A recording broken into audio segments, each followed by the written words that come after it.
ಜಿಜಾವ್ ಮಾತಾ ಅವರಿಗೂ ಎಲ್ಲ ಪುಣ್ಯ ಪುರುಷರಿಗೆ ನನ್ನ ನಮನಗಳನ್ನು ಸಲ್ಲಿಸುತ್ತಾ ಇವತ್ತಿನ ಈ ಒಂದು ಕಾರ್ಯಕ್ರಮ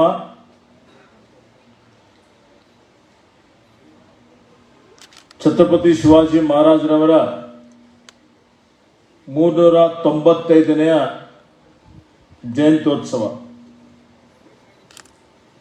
ಈ ಕಾರ್ಯಕ್ರಮದಲ್ಲಿ ಮುಖ್ಯ ಅತಿಥಿಗಳಾಗಿ ಆಗಮಿಸಿದಂಥ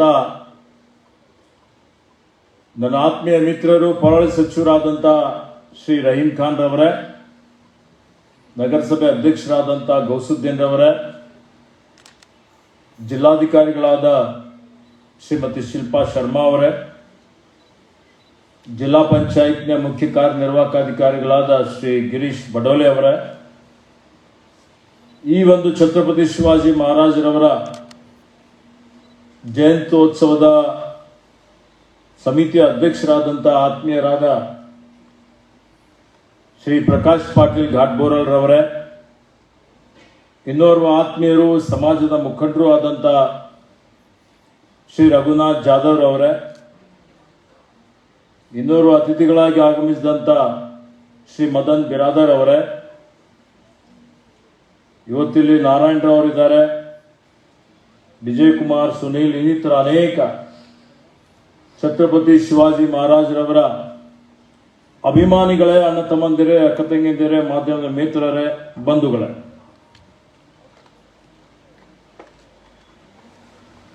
आज हम लोग राष्ट्रीय पुरुष छत्रपति शिवाजी महाराज जी का जयंती मना रहे हैं। महापुरुषों का जो जयंती हम मनाते हैं उसका उद्देश्य यह है, उन्होंने जो उनके कार्यकाल में समाज के लिए, लोगों के लिए जो सेवा किया है, जो आदर्श उनके थे, वो आदर्श हमारे अपने वैयक्तिक जीवन में भी हम लोग उसको अपनाना और उसके ऊपर चलना, उनके कामों से, उनके विचार से, उनके आदर्श से स्फूर्ति लेना, ये इसका उद्देश्य होता है। आप लोग जानते हैं कि छत्रपति शिवाजी महाराज जी के पहले भी और उनके बाद भी बहुत से राजा, महाराजा, चक्रवर्ती, वो लोग आए हैं, उनको और गए भी हैं, लेकिन कोई राजा, महाराजा, चक्रवर्ती का हम लोग जयंती नहीं मनाते या उनके नाम से स्मरणोत्सव हम नहीं मनाते। सिर्फ राजा महाराजों में किसी का हम लोग जयंत्योत्सव मनाते हैं तो वो छत्रपति शिवाजी महाराज जी का ही मनाते हैं। क्यों भाई, क्यों छत्रपति शिवाजी महाराज जी का जयंती हम मनाते हैं? इसकी वजह यह है कि उन्होंने उनके कार्यकाल में जो समानता के लिए, लोगों में खास करके किसानों के लिए, क्योंकि उनको सभी लोग जानता राजा बोल के बुलाते हैं। जानता राजा मतलब किसानों का राजा, रैतों का राजा। भाइयों बहनों, 400 साल पहले इस देश में हालत क्या थी? उन दौरान कुतुबशाही, अहमद शाही, आदिल शाही ऐसे और बहुत ही ताकतवर मुगल और अनेक राजा महाराजाओं का दौर था, राजप्रभुत्व था। और राजप्रभुत्व में लोगों का कोई मायना नहीं था, सभी के ऊपर अन्याय होता था, अत्याचार होता था, दौर्जन्य होता था, कोई सुनने वाला नहीं था, लोग असहाय थे। ऐसे परिस्थिति में 1630 में 19 फरवरी छत्रपति शिवाजी महाराज का जन्म होता है शिवनेरी में। और बाल्य से ही उनके माता का एक संकल्प रहता है, स्वराज का संकल्प, जो भयमुक्त अच्छा शासन रहना चाहिए। तो ऐसे में छत्रपति शिवाजी महाराज जी को राष्ट्रमाता जिजाऊ माता और उनके गुरुजी शायद दादा कोंडके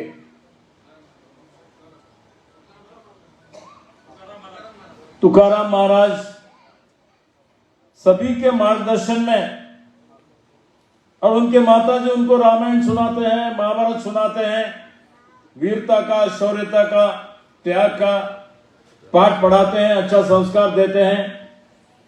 पूरी जो है ना उनको शस्त्रास्त्र का अभ्यास भी होता है।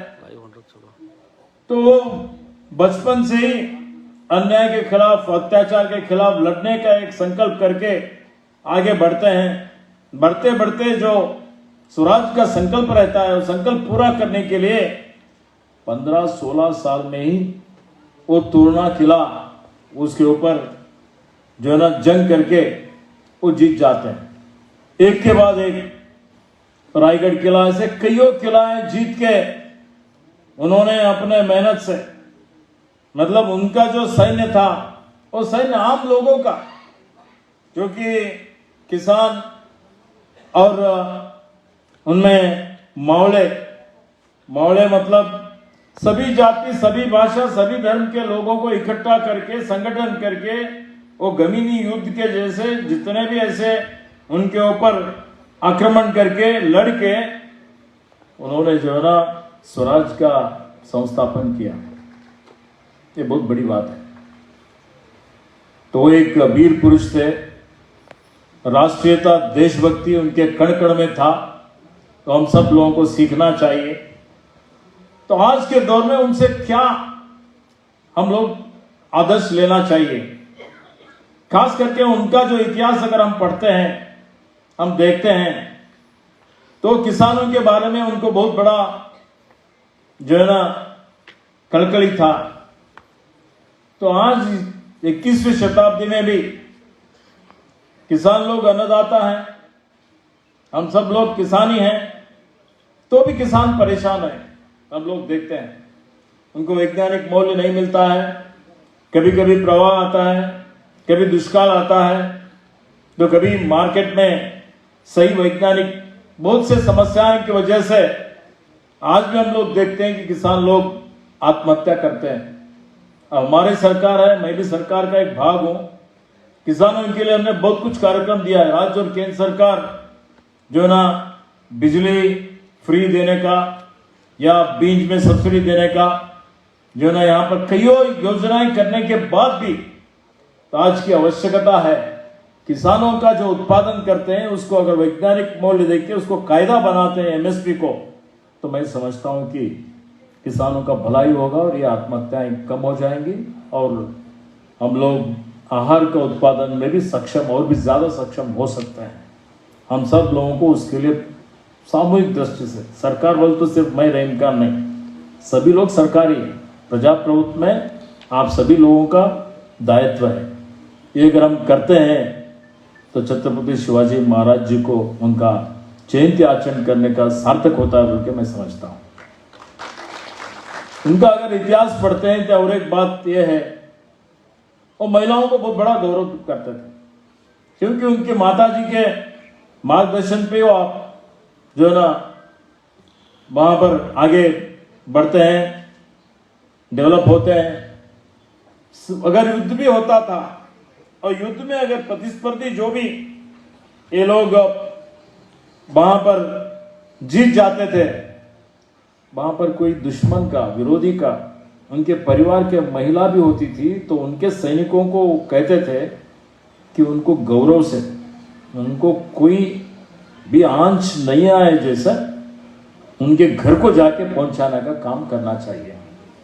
अगर कोई दुर्व्यवहार करता है, उन्हीं के सैनिक भी अगर होते थे तो उनको छत्रपति शिवाजी महाराज सजा देते थे।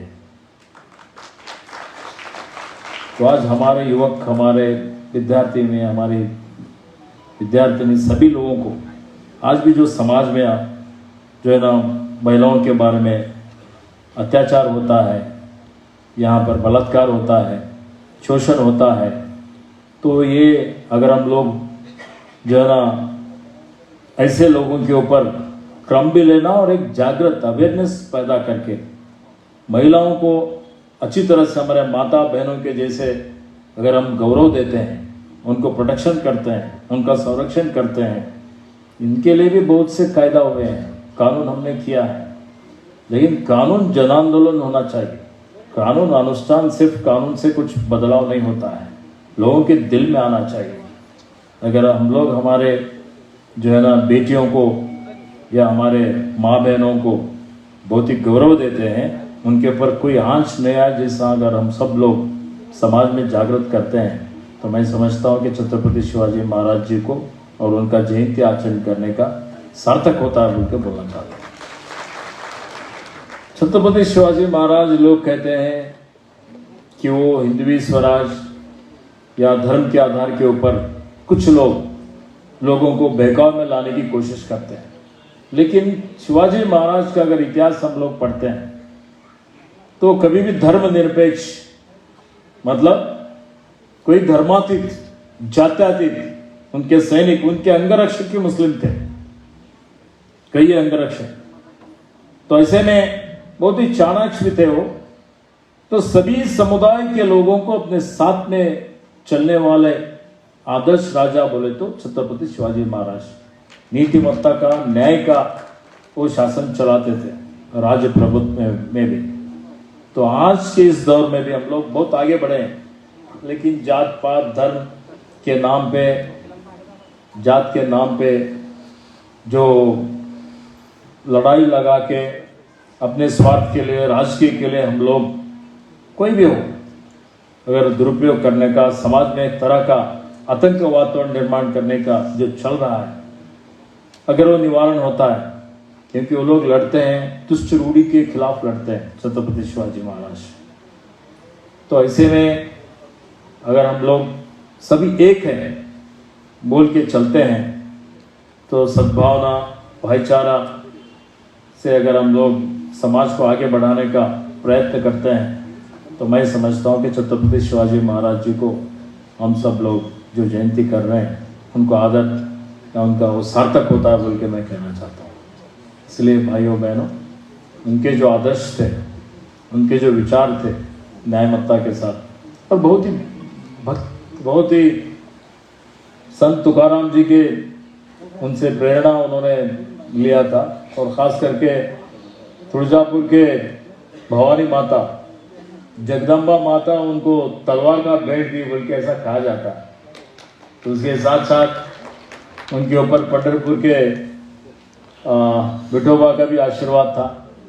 तो ऐसे जो राजा महाराजा फिर आज के दौर में भी दिखने में नहीं मिलता है, तो उनके पास जो वीरता थी, शौर्यता थी, समानता था, स्वातंत्र्य था, तो उन्होंने जो लोगों के लिए, किसानों के लिए उन्होंने जो भी जो है ना योगदान दिया है, उन सबको स्मरण करते हुए आज यहाँ पर हमारे भाग में महाराष्ट्र, कर्नाटक अलग अलग नहीं है, और छत्रपति शिवाजी महाराज और कर्नाटक का भी बहुत बड़ा पुराना नाता है, बहुत बड़ा संबंध है। शिवाजी महाराज के पिताजी शहाजी महाराज का जो है ना समाधि दावणगेरे में है, और छत्रपति शिवाजी महाराज कईयों बार कर्नाटक में उनका बहुत बड़ा यहाँ पर तो रहे हुए हैं। तो कर्नाटक, महाराष्ट्र, छत्रपति शिवाजी महाराज का बहुत बड़ा जो है ना संपर्क है, अनन्य संबंध है। तो हम सब लोग भाई भाई हैं, मराठी कन्नड़ अलग अलग नहीं है। तो ऐसे में हम सब लोग मिलके शिवाजी महाराज के जो आदर्श है, उनके जो तत्व है, उसको अपना के उसके ऊपर चलने के लिए प्रामाणिक प्रयत्न करेंगे। मैं हो, रहीम खान हो, ईमानदारी से, प्रामाणिकता से आप लोग सहकार किए हैं। हम सब लोगों को उस्तुवारी मंत्री बनाओ, वन मंत्री हूँ, परिसर प्रकृति का संरक्षण करना, झाड़ लगाना या सभी को, क्योंकि झाड़ से ही ऑक्सीजन मिलता है, शुद्ध पानी मिलता है, शुद्ध वायु मिलता है। ये बहुत बड़ी आवश्यकता है। आज के इस दौर में अगर पूरे मनुकुल के सामने कोई बहुत बड़ा मुद्दा है, कोई बहुत बड़ा सवाल है, तो वो जो ना क्लाइमेट चेंज जो हम लोग बोलते हैं, तो हवामान बदलाव हम सब के लिए, भविष्य के हमारे पीढ़ी के लिए एक बहुत बड़ा इश्यू है। तो उसके ऊपर ध्यान देना चाहिए, ध्यान दे के हमको आगे बढ़ना है। तो आज बीदर जिला प्रगति की ओर बढ़ रहा है। हम सब लोग मिलके जो भी हमने वायदा किया था वो पूरा कर रहे हैं। हमारे ज़िले को आगे प्रगति के पथ पे लेके जाने के लिए हमारे अधिकारी लोग भी काम कर रहे हैं। हम सब लोग मिलके ऐक्यता के साथ जो है ना ये सेवा करेंगे बोल के बोलते हुए, आने वाले दिनों में फिर यहाँ पर शिव षष्ठी बनाना बोल के एक डिमांड है। तो ज़्यादा मराठी भाषिक लोग, सीमा भाग के लोग, क्योंकि आप लोग देख सकते हैं पहले कर्नाटक क्या था, मतलब सीमा भाग अब क्या है। एक दौर था सीमा भाग में जब महाराष्ट्र से कर्नाटक को बस आता था, तो बस में बैठे वाले महाराष्ट्र कर्नाटका के लोग बोलते थे आले बगा कर्नाटका बोल के। उतने खड्डे थे कहाँ कर्नाटक में। अब उल्टा हुआ है, कर्नाटक में से जब हम महाराष्ट्र जाते हैं, क्योंकि मेरे भी रिश्तेदार महाराष्ट्र में, मैं भी जाता हूँ, जाते जाते हम देखते हैं कि कर्नाटक का बॉर्डर पास होते ही महाराष्ट्र आते ही खड्डे हैं, आला बगा महाराष्ट्र बोल के बोल रहे हैं। ऐसे हम सीमा भाग में बहुत बड़ा, मेरे तालुका में देख सकते हैं। मैं विधायक बनने के बाद ये चौथी बार बना हूँ।